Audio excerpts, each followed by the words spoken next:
মহাভারতের যুদ্ধের শেষে গান্ধারী সম্পূর্ণ যুদ্ধের কারণ ভগবান শ্রীকৃষ্ণকে মানলেন।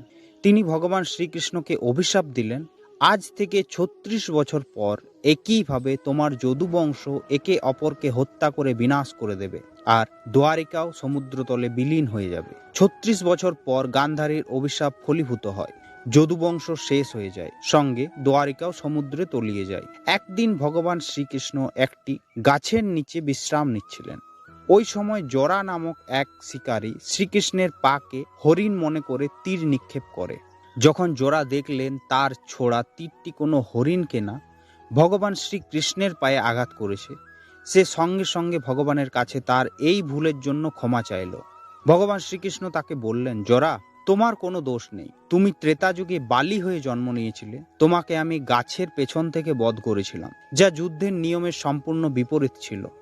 এই কারণে আমার এই দেহত্যাগ তোমার হাতেই হবে, এটাই বিধির বিধান হয়ে আছে, তুমি দোষ থেকে মুক্ত।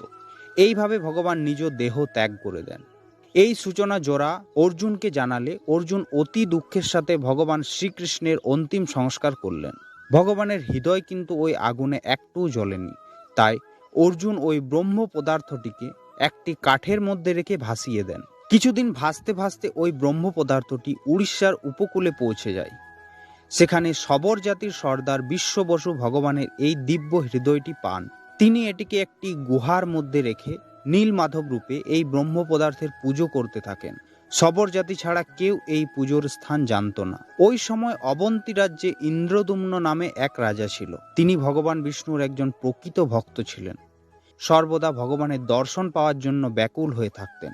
একদিন ওনার রাজর্ষি ওনার মহলে এসে বললেন, রাজন, উড়িষ্যাতে ভগবান বিষ্ণুর ভব্য রূপ নীলমাধবকে পুজো করা হয়, কিন্তু উড়িষ্যার সেই স্থান আপনাকেই খোঁজ করতে হবে। এই সংবাদ শুনে রাজা ইন্দ্রদুম্ন প্রসাদের প্রধান পুরোহিত বিদ্যাপতিকে পাঠালেন নীলমাধবের খোঁজে। অনেক খোঁজ করার পর বিদ্যাপতি এক গুপ্তচরের মাধ্যমে জানতে পারে শবর জাতির প্রধান বিশ্ব বসু এখানে নীলমাধবের পুজো করেন। বিদ্যাপতি বিশ্ব বসুর কাছে প্রার্থনা করলেন তিনি যেন নীলমাধবের পুজোর স্থান তাকে দেখান, কিন্তু বিশ্ব বসু মানা করে দেন। বিদ্যাপতি কিছুদিন ওই গ্রামে থাকতে শুরু করলো। বিশ্ব বসুর মেয়ে ললিতার সঙ্গে তার প্রেম সম্বন্ধ গড়ে উঠল।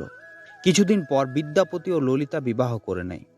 কিছু সময় পর বিদ্যাপতি ললিতাকে তার পিতা বিশ্ব বসুকে বোঝাতে বললেন যাতে বিদ্যাপতি একবার তাকে নীলমাধবের দর্শন করান। মেয়ের কথা বিশ্ব বসু মেনে নিল, কিন্তু একটি শর্ত রাখল যে বিদ্যাপতিকে নীলমাধবের গুহা পর্যন্ত চোখ বেঁধে নিয়ে যাওয়া হবে। যাওয়ার সময় বিদ্যাপতি চালাকি করে নিজের সঙ্গে অনেকগুলো সর্ষে বীজ রাস্তায় ফেলতে ফেলতে যায়। ওই বীজগুলো ফুল হয়ে গেলে পরের বার যেন তিনি রাজা ইন্দ্রদুম্নকে সঙ্গে নিয়ে আসতে পারেন। নীলমাধবের গুহায় পৌঁছলে বিশ্ব বসু বিদ্যাপতির চোখের কাপড় খুলে দেন। নীলমাধবের দিব্য রূপ দেখে বিদ্যাপতি আশ্চর্য হয়ে গেল। গুপ্ত গুহা থেকে ফিরে এসে বিদ্যাপতি রাজাকে সবকিছু জানালো। রাজাও ভগবানের দর্শনের জন্য তাড়াতাড়ি বেরিয়ে পড়লেন। কিন্তু যখন রাজা ইন্দ্রদুম্ন বিদ্যাপতির সঙ্গে গুহায় পৌঁছলো, তারা সেখানে কিছুই দেখতে পেল না। নীলমাধব অন্তর ধ্যান হয়ে গেলেন। ভগবানের দর্শন না পেয়ে ইন্দ্রদুম্ন খুব দুঃখী হয়ে যায়। ভগবান বিষ্ণু ইন্দ্রদুম্ন স্বপ্নে এসে বলেন, পুরীর মহাসাগরে নিমের এক টুকরো ভাসছে, সেটা তুমি বের করো এবং সেটা থেকেই আমার মূর্তি নির্মাণ করো। রাজা ভগবানের আদেশ অনুসারে সমুদ্র তটে পৌঁছলো। সেখানে সত্যিই একটি কাঠের টুকরো ভাসছিল, কিন্তু রাজার সেনাদের হাজারবার প্রয়াসের পরও কেউ ওই টুকরোটিকে তুলতে পারছিল না। পরে বিশ্ব বসুর সহায়তায় ওই টুকরোটি প্রাসাদে আনা হয়। ইন্দ্রদুম্ন অনেক শিল্পীর খোঁজ করলেন মূর্তির আকার দেওয়ার জন্য, কিন্তু সব শিল্পী ব্যর্থ হয়। এই দৃশ্য দেখে দেবশিল্পী বিশ্বকর্মা এক বৃদ্ধ শিল্পীর রূপে রাজার কাছে এসে বললেন, আমি এই মূর্তি তৈরি করতে পারবো, কিন্তু আমার একটি শর্ত আছে। আমি সম্পূর্ণ মূর্তি 21 দিনে তৈরি করব। এর মধ্যে আমাকে কেউ বিরক্ত যেন না করে। মূর্তি তৈরি না হওয়া পর্যন্ত না আমি কোনো খাবার খাবো, না আমি জলপান করব। রাজা এই শর্ত মেনে নিল। রাজমহলের লোকেরা শুধু আড়ি, ছিনি, হাতুড়ির আওয়াজ শুনতে পেত, কিন্তু 15 দিন পর যখন মহারানী গুন্ডিচা আর কোনো শব্দ শুনতে পেলেন না, তিনি রাজাকে এই সংবাদ জানালেন, কারিগর ক্ষুধা তৃষ্ণায় হয়তো মরে গিয়েছে।